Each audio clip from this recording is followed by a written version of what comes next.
Daniel Carter arrived at the wedding alone. He slipped through the entrance without greeting anyone, found a chair at a table near the back wall, and sat down as if hoping the room might forget he existed. His posture was closed, his gaze fixed somewhere beyond the centerpieces, somewhere safer than the faces around him. When Emily Hayes walked in 15 minutes late, her eyes swept the room once before landing on him. She paused. Something in the way he held himself felt familiar, like recognizing a wound you once carried. The reception hall bloomed with warmth and noise, and the easy intimacy of people who belonged. Couples leaned into each other at every table, their bodies arranged in the unconscious choreography of partnership, hands on lower backs, fingers intertwined over white tablecloths, the gentle correction of a crooked tie. Daniel watched it all from his corner seat, his water glass untouched, his napkin still folded in its original shape. A woman in her 60 seconds approached his table with a smile that meant well, but landed wrong. She asked if his wife was running late, if she was parking the car or freshening up in the restroom. Daniel shook his head and said, no, it was just him. The woman's expression shifted into something between pity and confusion, and she excused herself quickly, as if his solitude might be contagious. The next hour delivered more of the same. A groomsman stopped by to introduce himself and asked which side of the family Daniel belonged to. Daniel explained he was a coworker of the groom, someone from the accounting department who had received an invitation out of courtesy more than genuine connection. The groomsman nodded politely and moved on, already scanning the room for someone more interesting to talk to. At the next table, a group of bridesmaids laughed at something on someone's phone. Their joy was effortless, unexamined, the kind that comes from being surrounded by people who understand you. Daniel tried not to measure the distance between their laughter and his silence, but the math happened anyway. A father danced with his teenage daughter near the edge of the floor. The girl rolled her eyes at his outdated moves, but smiled through her protests. Daniel's chest tightened. He reached into his jacket pocket and touched his phone, felt the weight of an unlisted voicemail that had been waiting there for 3 hours. Lily had called earlier that afternoon, probably to wish him luck or remind him to have fun.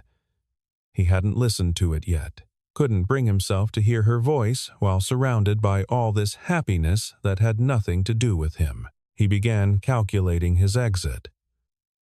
The toasts hadn't started yet, which meant the cake cutting was at least an hour away, which meant he could leave now without technically being rude. He could send the couple a nice card next week, apologize for ducking out early, cite a headache or a work emergency.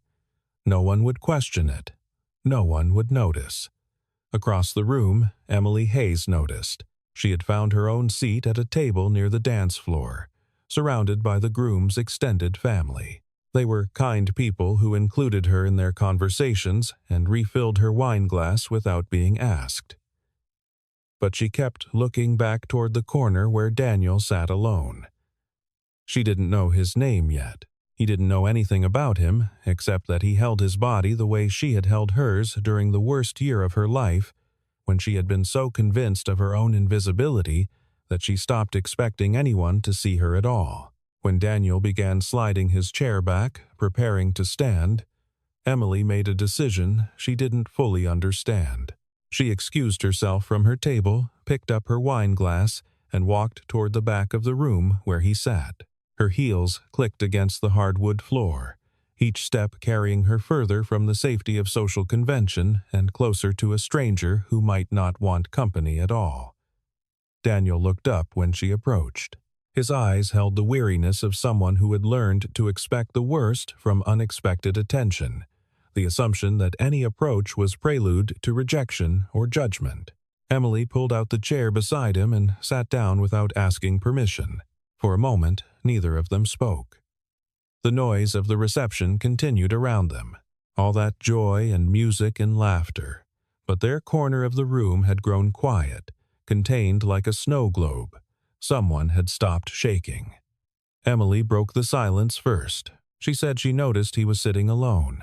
and before he could offer the usual deflections, she added that she wasn't there to fix it or fill it with small talk.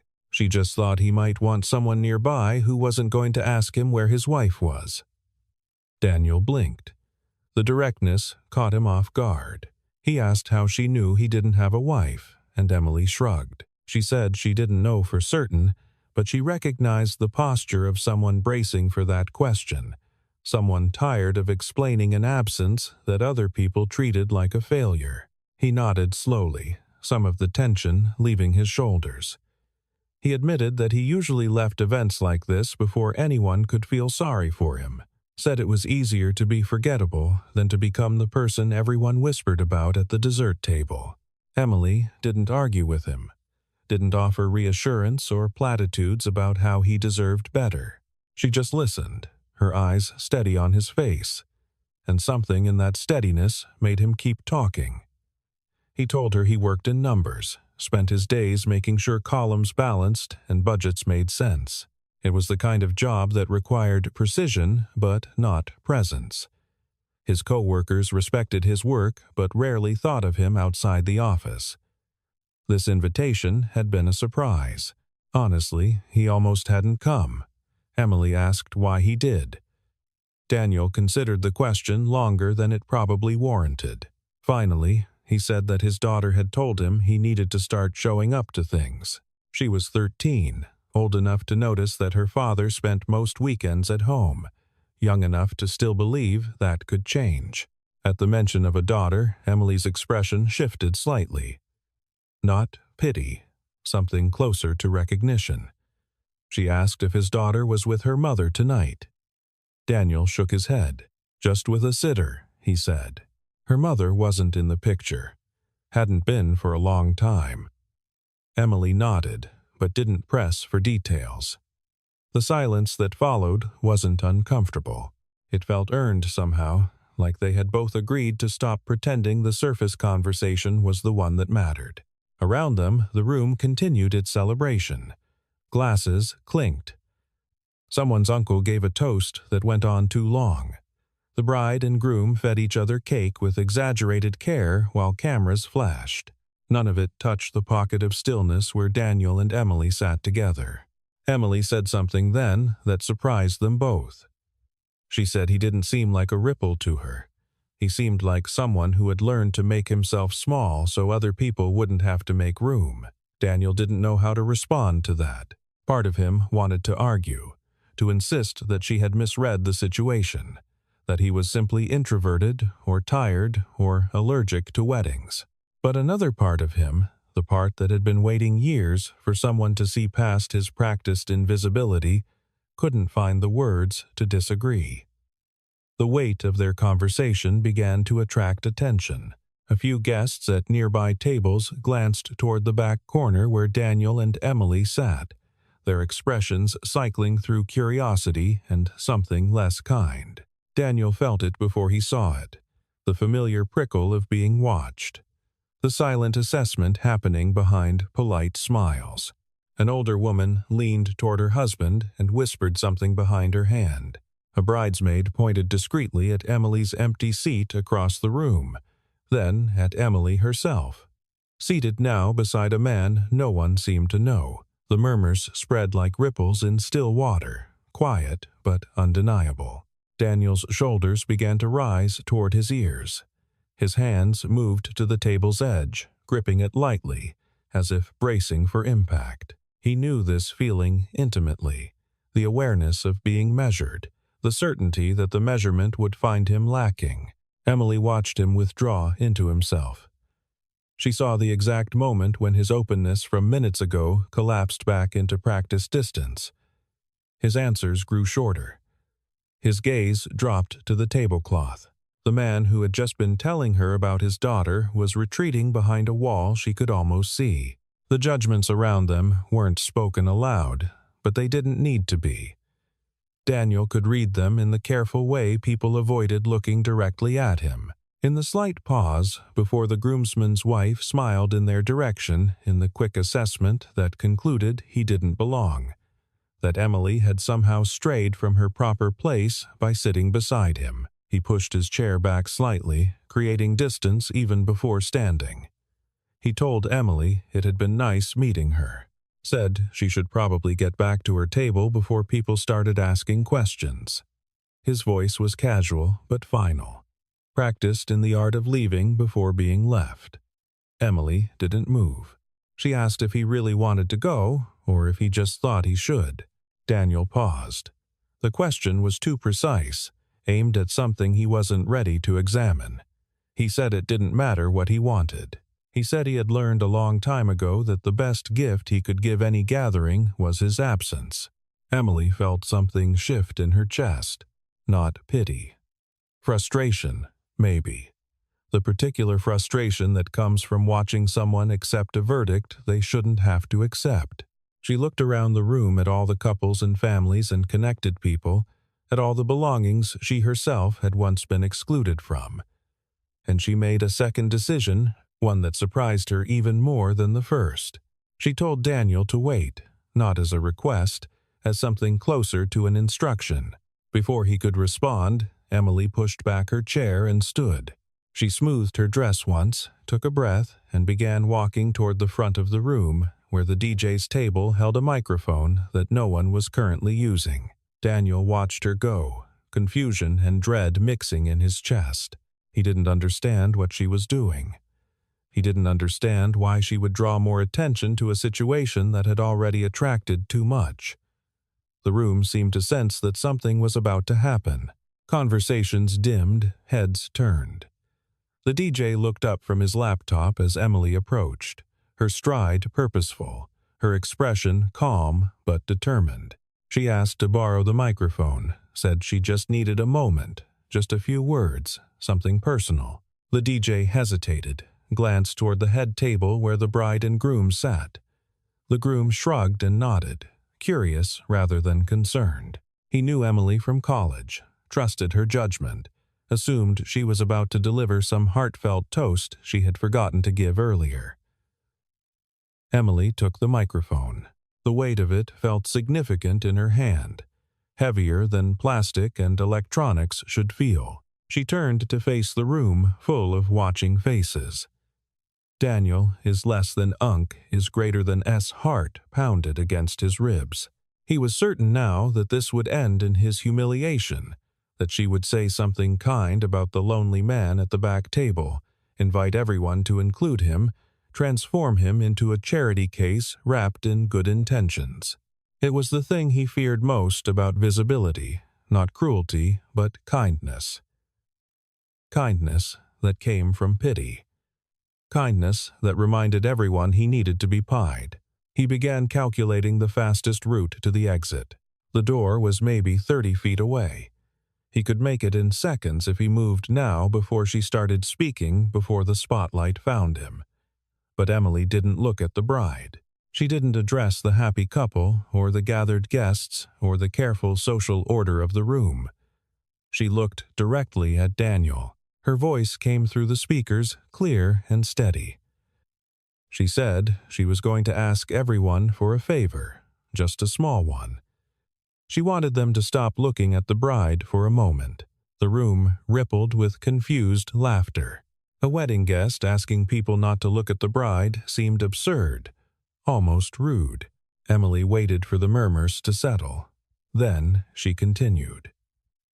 She said there was someone in this room who came alone tonight, someone who found a seat at the back table and made himself as small as possible, hoping no one would notice him, hoping he could slip away before becoming an inconvenience. She said most of them hadn't noticed him at all, which was exactly what he expected, exactly what he had learned to expect. Daniel felt the blood drain from his face. Every eye in the room was looking at him now, following Emily's gaze to the corner where he sat frozen, exposed, unable to disappear the way he had planned. Emily's voice remained steady. She said she wasn't standing up here because she felt sorry for him. She wasn't trying to embarrass him or turn him into a project. She was standing up here because she was tired. Tired of watching people look past the ones who needed to be seen. Tired of rooms full of connection that couldn't make space for someone sitting alone. She said they all knew people like him, people who stayed quiet at family dinners, people who left parties early, people who had learned so well how to be invisible that everyone accepted their invisibility as natural, as if some people simply didn't need what everyone else needed. Her eyes stayed fixed on Daniel. She told him, speaking to him now rather than about him, that he wasn't an inconvenience. His presence wasn't a ripple. He was allowed to take up space in a room, any room, without apologizing for the space he occupied. She said the bride looked beautiful tonight, and everyone would remember her dress, her smile, the way the groom cried during the vows. But she was asking them to remember one other thing. She was asking them to look at the man in the back of the room who didn't think anyone would look at him at all. The silence in the reception hall felt different now, heavier, the kind of silence that precedes a shift in understanding. Emily lowered the microphone slightly. She said she wasn't asking them to pity him. She was asking them to see him. There was a difference. The groom rose first, his expression thoughtful rather than offended. He walked toward Daniel's table with his hand extended. He said he was glad Daniel had come, said he should have made more of an effort to introduce him around to make sure he felt included. The apology was genuine, unforced. Others followed. The bridesmaid who had been whispering, the older woman who had asked about his wife, the groomsmen who had moved on too quickly. They approached one at a time, their faces softer now, their assumptions visibly rearranging. Daniel didn't know how to receive any of it. He shook hands automatically, nodded at introductions, murmured responses he would forget later. The exposure that had terrified him minutes ago had transformed into something he couldn't name. Not comfort exactly, but not the rejection he had braced for either. When the crowd around him finally thinned, Emily was still standing at the front of the room, microphone back on its stand, watching him with an expression that held no expectation. She had done what she came to do. The rest was up to him. But the room didn't know about Daniel Carter could have filled volumes. They didn't know about the 6 years he had spent as a single father, counting pennies and juggling schedules and learning to braid his daughter's hair from YouTube tutorials at 2 inches the morning. They didn't know about the wife who had decided parenthood wasn't for her, who had signed away her rights and moved to Seattle without leaving a forwarding address. They didn't know about the nights Daniel stayed up with Lily through fevers and nightmares, or the mornings he packed lunches with notes hidden inside small affirmations. His daughter pretended to find embarrassing but kept in a box, under hairbed. Emily knew some of it. Not the details, but the shape of the weight he carried. She had been his neighbor for 8 months now, living in the apartment directly below his.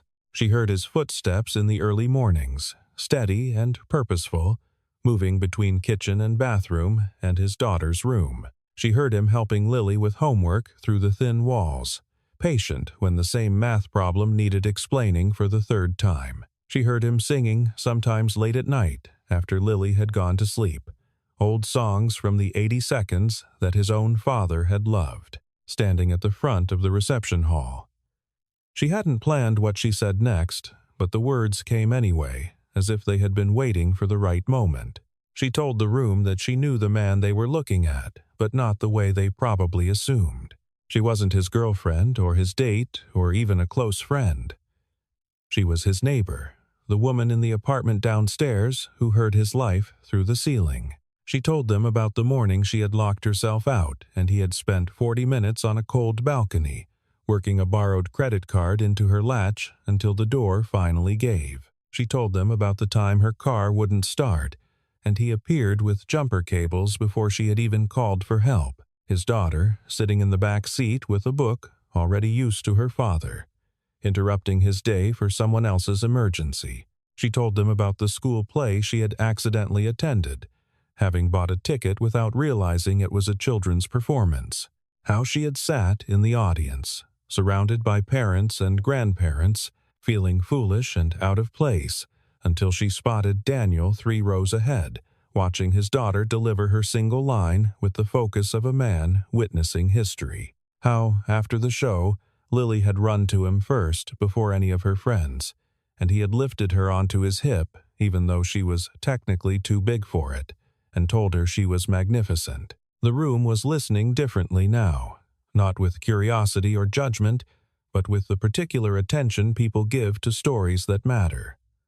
Emily said she wasn't telling them these things to embarrass Daniel. She was telling them because she needed them to understand that the man who had made himself small tonight, the man who had been preparing to leave before the first dance, was the same man who had never once made his daughter feel small. The same man who noticed when his elderly neighbor struggled with her groceries, and always found a reason to be in the hallway at the exact right moment. The same man who had spent 6 years being invisible so that the people he loved could be seen. Daniel felt the truth of her words land in his chest like something heavy dropping into still water. He had never thought of his choices that way, had never considered that his invisibility might be a form of sacrifice rather than shame. He just did what needed doing, took care of what needed care, disappeared when disappearing was the easiest path forward. But sitting there, hearing a woman he barely knew describe the outline of his life to a room full of strangers, he began to wonder if he had been telling himself the wrong story all along. The room waited not for more explanation but for Daniel himself. They had been given a portrait of someone worth seeing, and now they wanted to see him see himself. The choice was his. He could remain seated, accept the attention as a momentary aberration, wait for the spotlight to swing back toward the bride where it belonged. He could thank Emily later for her kindness and then go back to being exactly who he had always been, small, careful, forgettable by design. Or he could stand up. The thought terrified him. Standing up meant accepting the attention not as charity, but as something earned. It meant claiming space in a room that had spent the past 2 hours overlooking him.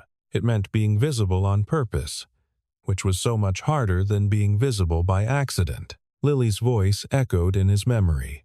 His daughter, who was growing up too fast, who had started asking why he never talked about himself, why his own stories always starred someone else. She had told him before he left for the wedding that she wanted to hear about it when he got home. All of it, she had said. Even the boring parts. Especially the boring parts. Daniel pushed back his chair. The scrape of wooden legs against hardwood seemed impossibly loud. In the waiting silence, he stood. He didn't move toward the front of the room where Emily had surrendered the microphone. He just stood there at his back table in his ordinary suit with his ordinary face that no one had remembered to notice. He stood and let himself be seen. His voice came out quieter than he expected, but steady enough. He said he wasn't sure what to say. He said he had spent most of his life practicing how to be overlooked, and he was discovering that being looked at was harder than he thought. A few people laughed. Not at him. With him, the distinction felt important. He said he had a daughter at home, 13 years old, smarter than him already, though she still needed help with long division sometimes. He said she was the reason he had come tonight, even though he had wanted to stay home. She had told him he needed to start showing up to things. He said he was still learning what showing up actually meant. He didn't tell them about the years of struggle, or the absent ex-wife, or the quiet desperation that sometimes kept him awake until 3:00 inches the morning. That wasn't their story to hear, but he gave them enough of himself to make the shape of his life visible. Emily walked back to the table. She didn't stand in front of him or beside him. She stood next to the chair she had claimed earlier, level with his shoulder, present without protecting. An equal, not a guardian. Daniel looked at her. He said, "Thank you," and the words contained more than gratitude. They contained surprise and confusion, and something that might become hope if given enough time. Emily nodded. She said he was welcome. Then she sat down and picked up her wine glass and took a sip. as if nothing remarkable had happened, as if standing up for invisible people in crowded rooms was simply what anyone would do on a Saturday evening. The DJ recovered first. He announced that the next song was for the newlyweds, invited them back to the dance floor, and the room exhaled into something approaching normally. The moment passed. Life continued, but the current of the evening had shifted. When Daniel walked to the bar for a drink he hadn't planned to order, two people stepped aside to make room for him. When he returned to his table, the elderly woman who had asked about his wife stopped by to introduce herself properly to learn his name and remember it. When the bouquet toss happened and the single women gathered in a laughing cluster, someone made a joke about the single men going next, and they looked toward Daniel with inclusion rather than pity. He wasn't the center of attention, didn't want to be, but he had stopped being invisible, and the difference was larger than he had imagined possible. The reception continued for another 2 hours, filled with dancing and cake and the usual progression of wedding rituals. Daniel stayed for all of it. He didn't hide in the bathroom or invent an early morning meeting. He sat at his back table, accepted a few more introductions, and watched the celebration with something that felt almost like belonging. Emily drifted back to her original table, eventually pulled away by the groom's family, who wanted her for photographs and gossip. But she returned twice more before the night ended, bringing him a slice of cake he hadn't asked for, checking in without hovering. Their conversation was light, surface level, the kind of easy exchange that people who had shared something unexpected often retreated to afterward. When the party finally began to dissolve, when aunts and uncles started gathering coats and calling Ubers, Daniel found Emily by the door. She was pulling on a jacket that didn't quite match her dress, practical shoes replacing the heels she must have stashed somewhere. He asked if she wanted to get some air. Not a proposition. Not even an invitation, really. Just an acknowledgement that the night wasn't quite finished. That something had begun between them that deserved more than a wave goodbye in a crowded exit line. Emily considered the offer. Then she nodded. They walked out together into the November chill. The venue backed up to a small garden, empty now. Its summer flowers long since withered to brown stalks. String lights hung between bare trees, casting soft patterns on the gravel path. The noise from inside faded to a muffled backdrop. Daniel breathed out slowly. He said he wasn't sure what to say. He said she had done something remarkable in there, something he hadn't known how to ask for, and he still didn't entirely understand why. Emily shrugged. She said she didn't entirely understand it either. She had just seen him preparing to disappear, and something in her had refused to let it happen. She said she knew what it felt like to be overlooked, to be the person everyone's eyes slid past without stopping. She said she had spent years learning that she deserved more than that, and watching him accept less had been unbearable. They walked a while in silence. The cold bit at their exposed skin, but neither suggested going back inside. Daniel eventually said that he hadn't expected tonight to change anything. He had expected to eat mediocre chicken, avoid small talk, and go home to his daughter with nothing to report. Instead, he was standing in a winter garden with a woman who had seen him without permission and demanded that a room full of strangers see him, too. Emily smiled just slightly. She said that unexpected things were the only things worth expecting. He laughed. The sound surprised him. He couldn't remember the last time he had laughed outside his own apartment, outside the safe circle of Lily's company. They didn't make promises, didn't exchange numbers, though they both knew where the other lived. Didn't pretend that one evening of connection guaranteed anything beyond that evening. But when they finally walked back inside to gather their belongings and say their goodbyes, something had shifted. The door they had opened would not close all the way again. The drive home took 30 minutes. Daniel kept the radio off, preferring the silence, letting his thoughts unspool without interruption. His phone sat on the passenger seat beside him, the voicemail from Lily still unheard. He would listen to it when he got home, when he could give it the attention it deserved. The babysitter was asleep on the couch when he walked in, a textbook open across her chest. He paid her double and thanked her for staying late. She blinked awake, mumbled something about Lily being an angel, and stumbled out to her waiting car. Daniel stood for a moment in the quiet of his apartment. The light under Lily's door told him she was still awake, probably reading with a flashlight under her covers, the way she always did when she knew he would be home late. He knocked softly. The light clicked off. He heard shuffling the creak of bed's springs, and then the door opened to reveal his daughter in her pajamas, trying very hard to look as if she had been sleeping for hours. She asked how the wedding was. Her voice was casual, but her eyes were searching his face for something for evidence that the night had been worth leaving home for. Daniel considered the question. He thought about the empty chair and the staring guests and the woman who had refused to let him disappear. He thought about standing up when every instinct told him to stay seated. He thought about the way a room full of strangers had looked at him, really looked, and what it had felt like to be seen. He told Lily that he would tell her everything in the morning, the boring parts especially.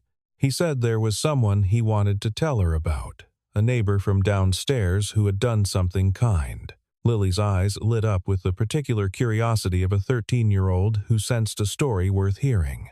She didn't push for details, but she smiled in a way that said she would remember to ask. Daniel kissed her forehead and told her to get some actual sleep. She rolled her eyes and closed the door, and he heard the flashlight click back on almost immediately. He went to his own room and sat on the edge of the bed, suddenly exhausted in a way that felt earned rather than defeated. The voicemail was still waiting. He picked up his phone and finally pressed play. Lily's voice filled the room, young and bright, and utterly unaware of the evening her father had just survived. She said she hoped he was having fun. She said she missed him, even though it had only been a few hours. She said she had left something in his jacket pocket, a surprise for later, and he should find it when he got the chance. Daniel reached into his jacket and pulled out a folded piece of notebook paper. Inside, in Lily's careful handwriting, was a single sentence. "You deserve to be seen, Dad." He stared at the words for a long time. Then he folded the paper carefully, placed it on his nightstand, and let the exhaustion finally take him. The next morning came gray and cold, ordinary in every visible way.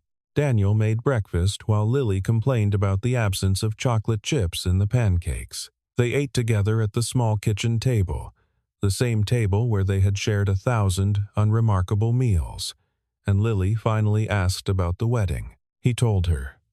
Not everything, but the important parts.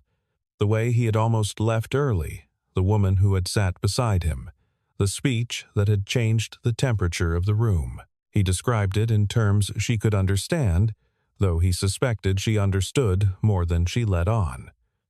Lily listened with unusual patience for a teenager. When he finished, she nodded slowly and said that the neighbor sounded like someone worth knowing better. Daniel agreed. He said he thought so, too. That afternoon, when Lily was lost in homework and the apartment was quiet enough to hear the traffic outside, there was a knock at the door. Daniel opened it to find Emily standing in the hallway, dressed now in jeans and a sweater, looking nothing like the woman who had commanded a room the night before. She held up a small, potted plant, something green and stubborn-looking that she said was impossible to kill. She said she had noticed his windowsill was empty. She thought maybe it could use some life. Daniel took the plant. He invited her inside for coffee. Lily appeared in the kitchen doorway, suddenly very interested in who was visiting on a Sunday afternoon. Emily introduced herself. Lily studied her with the frank assessment only teenagers can manage, then apparently decided she was acceptable. She announced that she had a lot of homework and disappeared back to her room, leaving the door conspicuously open. Daniel poured 2 cups of coffee. They sat at the kitchen table where he and his daughter had eaten breakfast that morning. The conversation was different now than it had been at the wedding. Smaller, more ordinary. They talked about the building, the neighbors, the coffee shop on the corner that Emily thought used too much cinnamon and Daniel thought didn't use enough. They didn't discuss what had happened at the reception. Didn't analyze or explain or try to name what was growing between them. There would be time for that later, or there wouldn't, and either outcome seemed acceptable in the strange peace of that Sunday afternoon. When Emily finally left, she paused at the door. She said she was glad he had stayed at the wedding, glad he had stood up when the room was waiting. Daniel said he was glad, too. He said he was still learning what staying meant, what standing up meant, but he thought he might be getting better at it. Emily smiled. She said she thought he might be, too. After she was gone, Daniel stood at his window and looked down at the street below. The world was unchanged. Cars passed. People walked dogs. Life continued in its ordinary rhythms, but something in him had shifted. Some door that had been closed for years was now cracked open, letting in light he had forgotten existed. Lily appeared at his elbow. She asked if the neighbor was coming back. Daniel said he thought she probably would. Lily nodded, satisfied. Then she asked if he would help her with her math homework, and life resumed its familiar shape, only different now, only more. The plant sat on his windowsill, green and stubborn and alive. He would water it tomorrow. He would watch it grow. He would stand at this window and let the light find him because someone had chosen to see him. And that choice had reminded him that he was worth seeing all along.